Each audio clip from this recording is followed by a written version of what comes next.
Assalomu alaykum. Bugun biroz boshqacharoq formatda videoga olmoqchi video joylamoqchiman YouTube'ga xullas.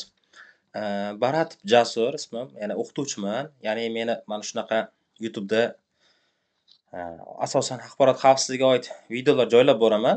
Lekin bugun boshqacharoq, ya'ni hayotimda bo'lgan bir noxushroq vaziyatni ijtimoiy tarmoqqa ya'ni joylamoqchiman. Ya'ni nima qanday holat bo'ldi bu? 2025-yil 26-iyul kuni Ishtixon dehqon bozorining yonida, o'sha Taxta bozor deymiz, o'sha yonida kechasi mashinada harakatlantirib borayotganimda 11:20larda Onyx mashinamda, ya'ni mana shu joyda mana shunaqa kronshtaynga mashinamni urib oldim. Ya'ni e'tibor bergan bo'lsangiz, bu toshlar nimalardir qo'yib qo'ygan, ya'ni yonida avtomobil izlari bor. Ya'ni hech qanaqa boshqa belgi qo'yilmagan, bu toshlarni ham shu aholining o'zi qo'yib ketgan ekan. Mana bunisiga qarasangiz ham shu aholi kiradigan mahallaning ustida ochiq kronshtayn qo'yib ketgan, ya'ni ustiga asfalt qoplamalari, yana qandaydir narsalarni aholi qo'ygan, bir ustiga sinib tushgan, ya'ni e'tibor qilsangiz mashina izlari ham turibdi. Bundan tashqari mana yana bitta holat.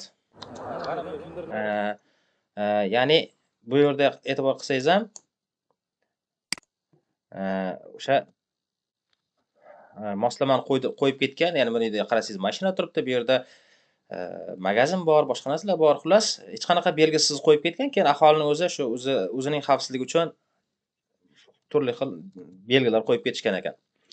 Ya'ni umuman olganda mana shunaqa yo'l ustiga hech qanaqa texnik qoidalarga rioya qilmasdan, ya'ni texnika xavfsizligiga rioya qilmasdan ko'cha chiroqlarini qotirishga mo'ljallangan mana shunday o'sha betonga qotirilgan qoziqlar qo'yib ketishgan. Temir qoziq deymizmi endi nomini.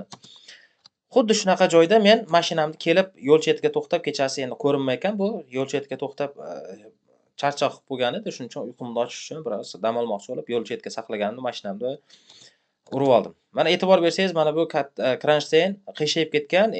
Aslida bu yengil mashina buni qiyshaytirib yubora olmaydi, chunki bu gaykaning uzunligi 15 santimetrdan baland, ham qalin. Endi uni hozir videoda unchalik ko'rinmaydi. Shuni ham qiyshayib ketgan. Mana bunday e'tibor qilsangiz mana. Ya'ni xuddi shu joyda o'ziga mana katta yuk mashinani g'ildirak izlari kelgan mana bu yerda. Xuddi katta mashina kelib, shuni urilib ketgan ekan. Ya'ni aholidan suhbatlashib gaplashganimda shu joyga urilib, mashinaning balonlari, g'ildiraklari yorilib ketganligini aytishdi mana shu yerda menga. Shu yerda magazinchilar nimalar aytib berishdi menga. Ba'zilariga mana bunday qilib balonlarni qo'yib ketishgan. Mayli endi balon nimadir bo'lganda, men haqiqatan nima qilmas edim. Ya'ni shu holat noxush holat bo'lmas edi. Mashinamni urib olmagan bo'lardim. Men esa ya'ni urib olgan joyimda hech qanday ogohlantiruvchi belgi yo'q ekan. Mana bu yerda ham balonlar bor, boshqa narsa bor. Hech qanday belgi yo'q bo'lgani uchun men kelib urib oldim xullas mashinamni yo'l chetiga saqlab. Bu bo'yicha rasmlar ham bor mana. Rasmlarni ham ko'raylik. Xo'p, mana mashinam xuddi shunaqa, mana tagi qismi karnizlari yirtilib ketdi. Bu yerda eshik qismiga ham tegdi. Mana bu yerda mana shu joydan eshikdan chizilib o'tib ketdi bu yerga. Orqa balon yorilib ketgan. Xullas ko'chada qolib ketdim soat 11:20larda. 11:20larda qolib ketganimdan keyin 102 ga qo'ng'iroq qildim. 102 ga qo'ng'iroq qilib, o'sha ichki ishlar xodimlari keyin yo'l patrul xizmatiga ulab berishdi. Yo'l patrul xizmati kelib, keyin mashinani stenkaga olib borib qo'yishdi. Xo'p, mashinani stenkaga olib borgandan keyin o'sha paytda o'zida meni narkologiyaga test topshirishdi, ya'ni spirtli ichimlik ichganmisiz yo'qmi degan mana testlar topshirishdi. Yana 0.00 milligram chiqqan mana 27-iyul kuni sanasiga o'tib ketdi. Ya'ni men 26-kuni 11:20larda shu yerda voqea bo'lgan bo'lsa, o'sha yerda 2 soatlar o'sha gaylarni kutdim. O'sha yo'l patrul xizmati kelgunicha 2 soat o'tdi. O'sha 1:48 ga kelib menga nima topshirdi, xullas. Olib borib jarima maydoniga qo'yishdi mashinani. O'sha kuni shanba kuni edi. Shanba kuni bo'lganligi uchun endi dushanba kuni kelasiz, endi ertaga baribir ishlamaydi deyishdi. 27-iyul kuni yakshanbaga to'g'ri keldi. Dushanba kuni Jizzaxdan bordim, keyin Ishtixon tumaniga, Samarqand viloyati Ishtixon tumaniga borganimda hali bizga shu 102 ga chiqqaningiz bo'yicha hech qanday ma'lumot kelmadi bizga deb o'sha javob berishdi va menga o'sha xullas mana mashinani nimalari ishlab chiqarilgan sanalar menga keyinchalik seshanba kuni kelasiz deb xullas shu yerda javob berishdi menga. seshanba kuni.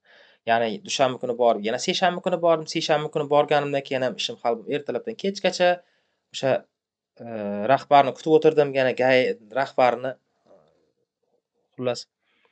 Undan keyin ham hozir hujjatlarim bor, ya'ni sud hujjatlari. Keyinchalik chorshanba kunga o'sha sud ekspertiza tayinladi. Sud ekspertiza meni o'sha yetkazgan zararni baholadi bu yerda.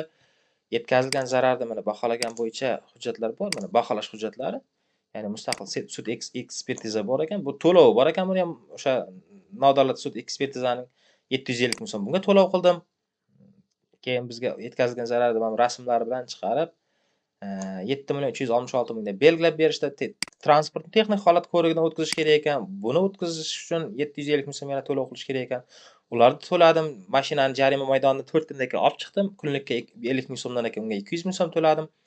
Ishtixon tumaniga o'sha kunning o'zida 4 marta borib keldim. Ya'ni dushanba, seshanba, chorshanba, payshanba kunlari borib o'sha keyinchalik qaror qilib beramiz dedi. Shu qaror bilan siz sudga bersangiz bo'ladi, jarimangiz nimani undirsangiz bo'ladi degan mazmunda menga tushuntirgandan keyin qarorni kutdim. O'sha qarorda ham o'z vaqtida bermadi, ya'ni o'z vaqtida bermadi qachon mana deylik. Ya'ni o'sha nima bilan qatnashganim bo'yicha Telegramda bor. Nuriddin aka edi ismi. Nuriddin aka Ishtixon GAI. Telefon raqamlari ham turibdi bu yerda. 3-avgust kuni yozyapman Telegramdan, iltimos menga qaror nusxasini tashlab bering deyapman. 4-avgust kuni yozyapman. Xo'p deb yozib qo'yapti. 5-avgust kuni yozyapman. Xullas menga qarorni tashlab bermagandan keyin majbur bo'ldim yana Ishtixon tumaniga o'sha qarorning nusxasini olib sudga hujjat topshirish uchun. Keyin shunda borib qarorni nusxasini so'rasam, xullas bizda yo'q. Bizda Ichki ishlar boshqarmasiga topshirib yuboramiz deyishdi. Mana shu qaror nusxasi. Buni dedi borib ichki ishlardan olasiz deyishdi. GAIga borgandim men. Ichki ishlarga borganimdan keyin bizda u narsa bo'lmaydi, o'zlarida bir nusxasi bo'ladi, o'zlari qaytib boring, yana qaytib bordim. Sizlar boshni qotirasizlar, sizlar u yoq. Xullas shunaqa mayda-chuyda gaplar bir bola qilib rasmga tushirib oldim shu joyda o'zida. Keyin qarorda o'qisam, ya'ni bo'lgan hodisani endi shu paytda yoritilgan, deylik 26-iyul kuni 23-20larda boshqarutimda bo'lgan deb meni tushuntirish xatim mazmunida yozilgan ekan. Va oxirida qarorda mazkur holat yuzasidan biron bir shaxsning xatti-harakatlarida jinoyat va ma'muriy huquqbuzarlik tarkibi yo'qligi uchun to'plangan hujjatlar jinoiy ish qo'zg'atilishini rad etilsin degan qaror berdi menga. Jinoyat ishini qo'zg'atish rad qilinganligi va rad qilish asoslari to'g'risida fuqaro Baratov Jasurga ma'lum qilinib, bunga bir bola xullas shunaqa qaror. Men keyin ularga aslida o'sha qurilish noto'g'ri bo'lgani uchun ularni sudga bermoqchiman deganimda, bizga qarashli joyi yo'q buning. Ya'ni yo'lning chet qismida bo'lgan, harakat qismida bo'lmagan. Shuning uchun hech qanaqa hech kim aybdor emas. O'zingiz keyinchalik sudga beravering, o'zingiz bilganingiz qiling, короче degan mazmunda umuman men bilan gaplashishni ham xohlashmadi o'sha paytda. Ya'ni o'zi shu qarorni olishimga ham tobamga tayanib ketdim o'sha yerda. Ya'ni mashinamni oddiygina stenkadan chiqarish uchun. Xo'p, undan keyin buni qarorni oldimda sudga topshirdim hujjat. Sudga topshirishda Ishtixon tuman sudiga topshirdim arizani. Ishtixon tuman sudida arizam o'sha kuni bu yerda ariza nima kuni belgilandi, sud kuni belgilandi. Sud kuniga nimaga borsam, ya'ni o'sha sudga borganimda sudda mana 26 sentyabr kuni bo'lgan sud Ishtixon tuman sudida. Sud ertalab borganman, xullas sud o'z vaqtida bo'lmas ekan, shunday bir bola qilib sudga kirganimdan keyin javobgar tomon kelmadi deydi. Javobgar tomonni o'sha Dilshodobod qo'rg'on MChJ o'sha qurilish olib borgan tashkilot. O'sha tashkilot ro'yxatdan Kattaqo'rg'ondan o'tgandan keyin Kattaqo'rg'on sudiga yuboramiz deydi. Xo'p deb bunisiga ham rozi bo'lib, endi Kattaqo'rg'on tumanida sud ko'riladigan bo'ldi. Xo'p. Undan keyin Kattaqo'rg'on sudiga sud kuni belgilandi. Mana bu yerda o'sha Kattaqo'rg'onga o'tgan Ishtixondan bo'lgan, keyin Kattaqo'rg'onga o'tgan, bu yerda turibdi sudda. Keyin Kattaqo'rg'on sudiga bordim. Kattaqo'rg'on sudiga ham 2 marta bordim, xullas mana. Bu yerda sud xo'p Kattaqo'rg'on tumanida 30-sentyabrda sud bo'ldi. Sud bo'lgan paytda o'sha ikkinchi javobgar tomon yana kelmadi. Dilshodobod qo'rg'ondan vakil kelmagani uchun sudni yana ko'chirishdi. Ya'ni 30-sentyabrdan 7-oktyabrga ko'chirib yuborishdi. 7-oktyabrda javobgar tomon vakili kelishdi. vakil kelgandan keyin ular aytishdi, bu yerda men hech qanday qurilish qilmaganman deyishdi. Ya'ni bu joyda auksionda boshqa tashkilot yutib olingan dedi. O'sha gaplari bilan sud qaror qildi. Bu yerda o'sha ya'ni meni shikoyatim rad qilib yuborildi. Ya'ni hech qanaqa menga o'sha javobgarlikni, demak, ikkinchi tomon hech qanday javobgar emas degan mazmunda qaror chiqarib yuborishdi 7-oktyabr kuni. Demak, o'sha hodisa keltirilgan, moddalar yozilgan. Xullas, oxirgi oqibat mana yetkazilgan zarar, baholangan hammasi yozilganda oxirida qaror qismi bor endi. Xo'p. Sud da'vogar Baratov Jasurning da'vo arizasini muhokama qilib, da'vo talabini qonuniyatlantirishga asos yo'q deb hisoblaydi. Chunki da'vogar Baratov Jasur aynan avtomashinasini javobgar Dilshodobod qo'rg'on MChJ tomonidan bajarilayotgan qurilish ishlari natijasida zarar yetkazilgan isbotlay bera olmaganligi, Ko'tarma mahallasining ko'cha chetidagi tungi chiroqlarni o'rnatish uchun qo'yilgan temir kronshtaynlar javobgar jamiyat tomonidan qurilgan kronshtaynlar javobgar jamiyat tomonidan bajarilmaganligi, ya'ni o'sha javobgar bajarilmaganligi deb ko'rsatyapti. Balki sudda jarayonida aniqlanishicha ushbu mahalladagi qurilish ishlarini boshqa jamiyat g'olib deb topilganligi. Bundan tashqari, Ishtixon tuman IIBning boshlig'i kapitan Ibragimov tomonidan yuqoridagi holat yuzasidan biron bir shaxsning xatti-harakatlarida jinoyat va ma'muriy huquqbuzarlik tarkibi yo'qligi deb yozilgan. Yo'qligi bois o'sha jinoyat ish qo'zg'atilish rad qilish haqidagi qarori qabul qilinganligi, jinoyat ishini qo'zg'atish rad qilinganligi. Mazkur holat bo'yicha jinoyat rahbari jinoiy yoki ma'muriy javobgarlikka tortilmaganligi inobatga olinib, da'vogar Baratovning Dilshodobod qo'rg'on MChJga nisbatan yetkazilgan moddiy zararni undirish haqidagi da'vo arizasi qonuniyatlantirishda rad etish lozim deb topdi. Shunday holat bo'ldi. Sudga to'lov qilganmiz, sudga topshirish uchun ham. Xullas, mana shunday holat bo'ldi xullas. Bu yerda yana aynan shu yerda qurilish bo'lgan joyda Elnur Kelajak Stroy MChJ tomonidan 4B48 Zarafshon traktorining 68-69 kilometr qismida kapital ta'minlash yo'l belgilari bir bola qurilishi shu boshqa tashkilot tomonidan qurilgan deb sudda qaror chiqarib berdi menga. Keyinchalik bu narsani oxiriga yetish uchun yana o'sha o'zi qurilish tashkilotiga murojaat qildim, Ishtixon tuman qurilish tashkilotiga. Ishtixon tuman qurilish tashkiloti menga yana bitta qo'shimcha hujjat taqdim qildi, ya'ni yordamchi pudrat shartnomasi. Yordamchi pudrat shartnomasida Elnur Kelajak Stroy bilan Dilshodobod qo'rg'on o'rtasida yordamchi pudrat shartnomasi bo'lgan va aynan o'sha joyda Dilshodobod qo'rg'on MChJ tomonidan amalga oshirilgan ekan. Mana bu yerda aynan o'sha yo'l mana Zarafshon traktorining 68-69 kapital ta'mirlash o'sha joyning o'zi necha pulga nima qilingan? 405 millionga. Birinchi haqiqatdan ham Elnur Kelajak Stroy yutgan buni mana.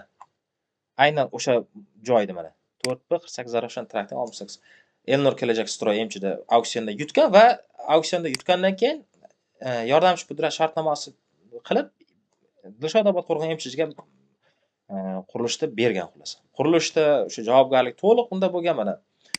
Bandlarning o'qib ko'rsatish shartnoma, qurilish maydoni texnika xavfsizligi, javobgarligi, qurilish maydoni qo'riqlashni ta'minlash, yordamchi pudratning bajarilgan ishlar to'g'risidagi bosh pudratchiga hisobot topshirish, balobatlar hammasi xullas yordamchi pudratchi o'sha Dilshodobod qo'rg'on MChJga tegishli bo'lgan.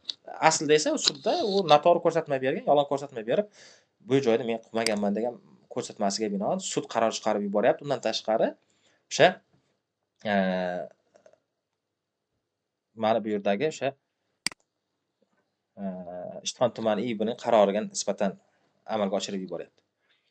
Endi ushbu holatdan keyin men buni apellyatsiyaga berdim. Ya'ni apellyatsiyaga berganimda aynan shu Dilshodobod qo'rg'on MChJ shu yerda qurilish qilganligini isbotlash uchun mana shu mazmunda, ya'ni apellyatsiyaga berdim. Bu apellyatsiya Samarqand viloyat sudida ko'rilar ekan. Samarqand viloyat sudida ham xuddi shu holat qayta takrorlandi. Birinchisida u yerda ham 2 marta sud bo'ldi. Umuman olganda 3 marta sud bo'ldi deylik. 3 marta sud bo'ldi. Nimaga? Bu yerda birinchi chaqiruv deylik 28-oktyabrda bo'lgan mana. 28-oktyabr kuni sud bo'lishi kerak edi. O'sha manzilga men yetib bordim. Samarqand shahar Mingtut ko'chasi 2-uy manzilga borsam, sud qoldirildi deyishdi. Xizmat safariga sudya Asqarov xizmat safari ketganligi uchun. Sarson bo'lib qaytib keldim. Yana men bir kun oldin sizga telefon qilgandim, ko'tarmadingiz dedi. Bir marta haqiqatan telefon bo'lgan ekan, endi men ishda bo'lganman, ko'tara olmaganman. Qaytib SMS ham yozmagan, qaytib telefon ham qilmagan. Xo'p, undan keyin endi 28-oktyabrdan keyin 6-noyabr kuni yana sud bo'ldi mana. 6-noyabr kuni sud bo'ldi. Endi bu yerda onlayn bo'ldi, Telegramda bo'ldi. Telegramda javobgar tomon qatnashdi. Javobgar tomon u yerda gapirishga nima qilmadi, chunki u yerda javobgar tomon aslida u yerda vakil bo'lgani uchun vakilni nimasini litsenziyasi tugagan ekan. Litsenziyasi tugagani uchun o'sha yerda javobgar tomon deyarli gapirishga imkoniyat berilmadi. Faqat men gapirdim, hodisani tushuntirib berdim, xavflilik jihatlarini tushuntirib berdim. Texnik xavfsizlikka rioya qilmagani, yoritish belgilari, to'siqlar, hech qanday belgi qo'yilmaganligi, u yerda ochiq maydon emas, u yerda bozor hududi, u yerda oshxonalar bor, qurilish do'konlari bor, yo'l ustida o'sha yerda ochiq joyga qo'yib ketganligini aytganimdan keyin hammasini eshitishdi va sud yana bir haftaga kechiktirildi. Xullas, keyingi haftada ko'rishamiz deyishdi va bugun aynan oxirgi sud bo'ldi. Mana oxirgi sud aynan bugun 2025-yil 13-noyabr kuni bo'ldi. Siz videoni qachon ko'ryapsiz balkim. Va sudda yana meni o'sha asos qilib deylik o'sha Ishtixon tuman sudining qarori bo'yicha meni hujjatlarim rad qilib yuborildi. Ya'ni bu yerda keltirilgan o'sha jinoiy va ma'muriy alomatlar yo'q degan mazmundagi mana jinoyat ish qo'zg'atish rad etilsin. Jinoyat va ma'muriy huquqbuzarlik tarkibi yo'qligi uchun deb yozilgan ekan. Sudga men o'sha paytda shikoyat berdim, ya'ni shikoyat aytdim. Nima? Fuqarolik sudi fuqarolar o'rtasidagi ishlarni hal qilish kerak ekan. Ya'ni buni qayerdan ko'rdim? Ya'ni Lexusdan fuqarolik O'zbekiston Respublikasining fuqarolik protsessual kodeksi fuqarolik sudini o'sha qanday ish yuritishini, nima vazifasi ekanini ko'rsatilar ekan. Xuddi shu sudning 2-moddasida fuqarolik sud ishlarini yuritish vazifalari belgilab qo'yilgan. Va ushbu vazifalarga binoan kimgadir deylik moddiy zarar keltirsak yoki kimgadir qanaqadir ma'naviy zarar keltirsak, boshqa holatlarda fuqarolik sudi ko'rib chiqar ekan. Jinoiy sudning ishlarini qarab chiqdim. Jinoyat ishlarida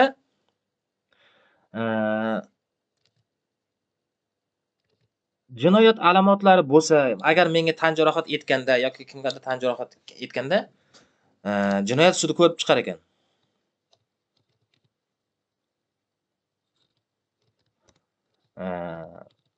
Ma'muriy sud esa ma'muriy sud ishlarni ko'rib chiqar ekan. Qanday? Mana bu biron bir davlat tashkilotlari bilan o'rtada qanaqadir holatlar bo'lsa ko'rib chiqar ekan. Jinoyat protsessual qonunchilikning vazifalari jinoyatni tez to'la ochishdan, jinoyat sodir etgan har bir shaxsga adolatli jazo berilishi hamda aybi bo'lmagan hech bir shaxsni javobgarlikka tortmasligi va hukm qilmasligi uchun aybdorni fosh etishdan hamda qonunchilik to'g'ri tartibda tatbiq etilishini ta'minlashdan iboratdir deb qo'yilgan. Ya'ni jinoyat alomatlari yo'qligi uchun men fuqarolik sudiga bergandim shu joyda. Ya'ni fuqarolik sudi jinoyat alomatlari bo'lmagan degan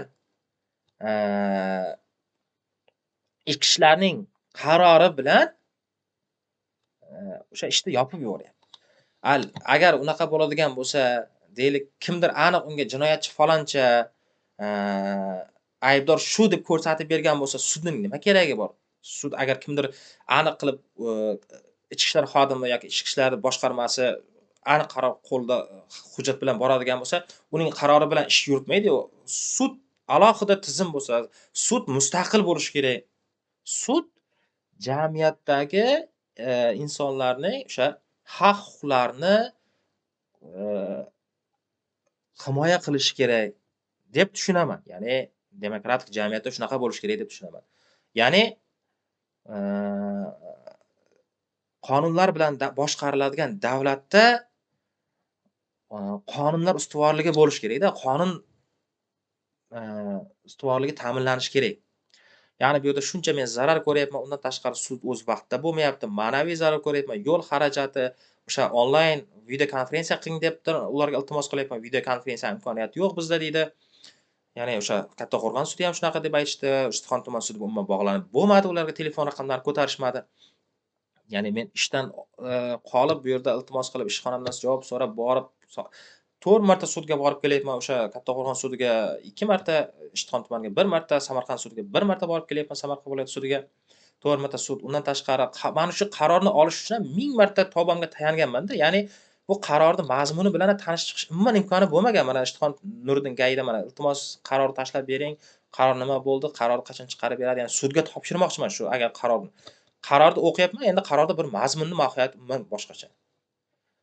A, men aytdim, shunaqa hodisa bo'ldi, javobgar tomon bizning ishimiz emas deb aytishyapti o'sha joyda, ya'ni начальник gai.